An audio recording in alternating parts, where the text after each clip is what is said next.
Ողջույն, ես գտնվում եմ իմ աշխատասեղանի դիմաց, որտեղ ես պատրաստում եմ տիկնիկներ։ Այսօր ես պատրաստում եմ շոկոլադից տիկնիկներ եւ ուզում եմ մի երկու բառ ասել ձեզ շոկոլադի մասին։ Գնելով երբեմն շոկոլադ, մտածում են թե գնել են իսկապես հենց շոկոլադ, բայց կա այսպեսի մի հետաքրքիր բան, որը տարածված է հիմնականում հյուրաշքագործության մեջ, գոյություն ունի շոկոլադ, որը կոչվում է ջնարակ, այսինքն գլազուր։ Ինչով է այն տարբերվում։ Նախ, քանի որ շոկոլադը բավականին թանկ մթերք է համարվում աշխարհում, որոշվեց, չգիտեմ որտեղ որոշվեց, որ պետք է լինի փոխարինիչներ։ Ուզում եմ ձեզ մի փոքր տեղեկացնել այդ շոկոլադե ջնարակի մասին,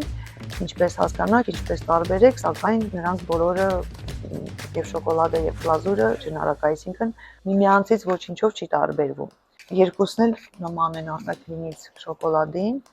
համով նման են, բայց տարբերելու համար կա իհարկե նախ կարդում ենք գրված է արդյոք վրան թե գրված չէ ջնարակ է թե ջնարակ չէ եւ կա տարբերակ փորձելով ուտելով։ Երբ որ դուք ուտում եք, ջնարակը դժվար է հալվում վերանի մեջ, նույնիսկ ձեռքերի մեջ բավական բարդ է հալվում, իսկ շոկոլադը երբ որ ձեռքի մեջ պահում եք, մոտ մի քանի րոպե հետո, այսինքն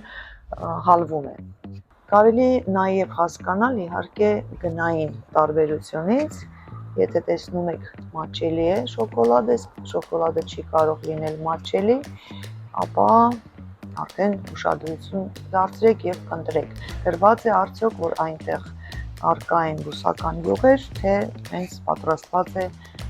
կակաոյի յուղից։ Եթե պատրաստված է կակաոյի յուղից, ուրեմն հանգիստ կարող եք օգտագործել դա որպես շոկոլադ։